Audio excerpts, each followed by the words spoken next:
Hi, this is Wanda from Alanda Craft, and today I'm going to show you how to make this really easy quilt. You can make this in an afternoon. It's made from strips of fabric, and the beauty of it is it's got no binding. It's so quick and easy to make. You're going to love it.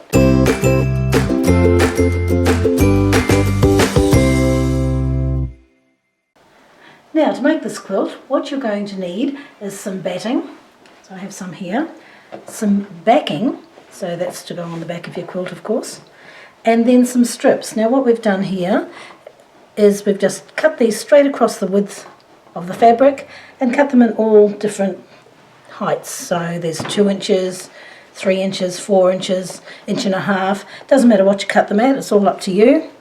But it depends on the size of the quilt that you're going to make, but we're just going to make it so that it goes straight across the total width of the fabric.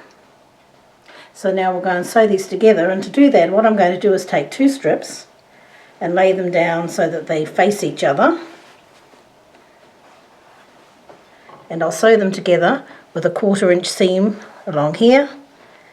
Open them up and then just add the next strip and just keep adding them until they're all used. So I'll go and do that, and then I'll come back and show you what it looks like. Alright, so now we've sewn all the pieces together, all the strips. We're going to square the quilt up. So what we do is we take our ruler and just line up on one of the seam lines, and you just pull it into shape if it's a little bit out. But most of this is pretty good.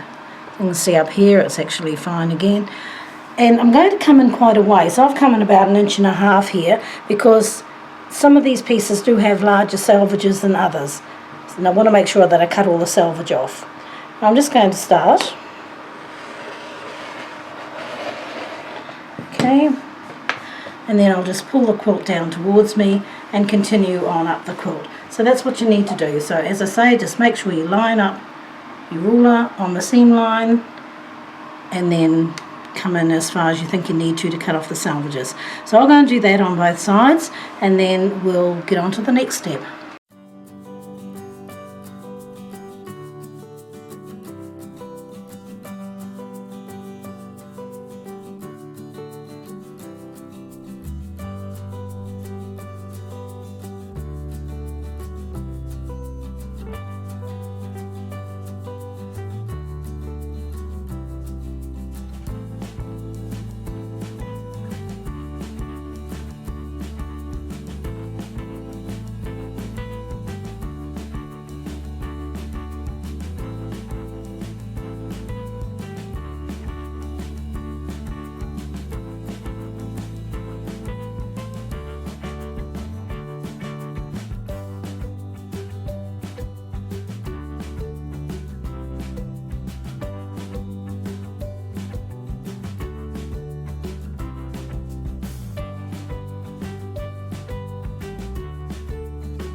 Okay, so just to go over what we've done, we've got our backing, and it's face up to our main piece, which is in the middle, and we have our batting, which is on the back of the front piece. Does that make sense? Okay, so here we go. Backing and front piece face sides together, and the batting on the back of the front piece. We're going to sew it with a 1/2 inch seam so that we catch everything in, because sometimes when you're quilting things can move around a bit. So 1/2 inch, make sure you get everything in there. So we're going to do that now, then we'll come back and we'll show you what to finish it with. Okay, and just before we do go and sew, I forgot to tell you that you're going to need to leave an opening. So I usually leave about 6 to 8 inches on the bottom, and I've just put some marks there so I know to stop at those marks and leave that so that I can turn my quilt through when I've sewn around these edges. Okay, so we'll start here, sew around, all the way around, back up to here and stop here. Okay, let's go and do it. Okay, so I've sewn around my edges, so I've gone right around and I've left a hole at the top here to turn the quilt through. Now before I turn it through, I'm going to just trim off the edges here, just to get rid of some of that bulk. So I go across the corner, making sure not to cut the stitches, and then I generally trim down like this. It just gets rid of all that bulk on the corners. I've done some of them already. Here's another one needs to be done. Okay, so just clip it off, trim her up.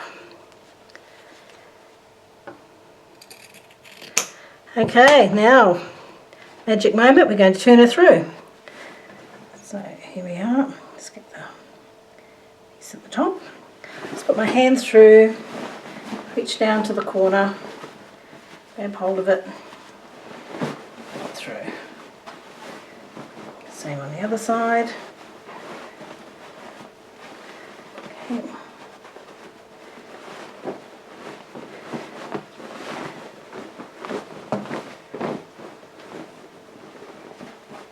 This is the part I love, when you start getting it through, seeing what it's going to look like. Now you'll want to tidy up, push your corners out when you've turned it through. I'll do that shortly. I use an old apple core to do it. So here we go.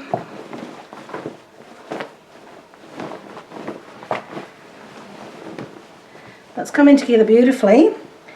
Now because we have this opening here, I'm going to top stitch around just about 1/8 of an inch, maybe even less, catching those pieces in.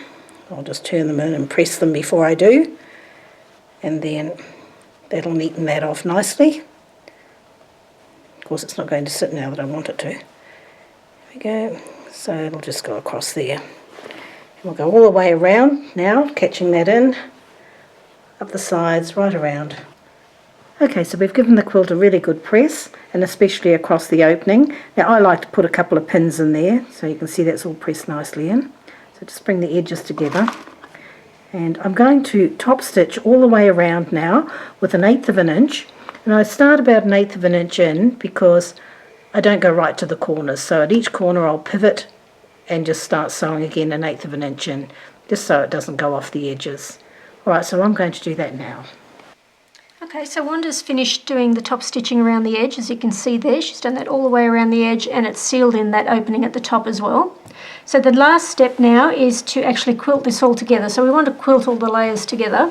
So the way to do this with this particular quilt is to stitch in the ditch, and what that means is that you'll be stitching in between the seam line of each of these strips. So we'll be stitching down here, down this one, and so on, all the way through, so that it all comes together nicely. So I'll go and do that now, and we'll show you what it looks like. Okay, so I'm getting started with my first stitch line here in the ditch here. So what I do is I line it up right at that point about there, and I pop my needle in the down position, and then I just do a little back stitch at the start here. I like to do a little bit. And we go back a bit. Okay, and then off we go. And basically I'm just stitching in between the lines there. Take this slowly, there's no need to rush. And as you do, you kind of just stretch out the fabric a little bit as you go. And don't worry too much if it's not perfect, because unless someone's looking really closely, they will never know.